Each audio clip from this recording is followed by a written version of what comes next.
毎日やってる。丸が、実は電気代を無駄にしてる。実は、電源オフにせずリモコンできるだけ。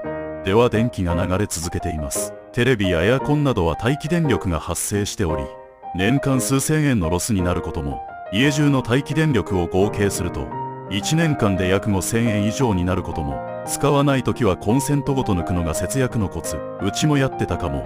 と思ったらコメント。他にも節約ネタ欲しい人はいいね&フォロー。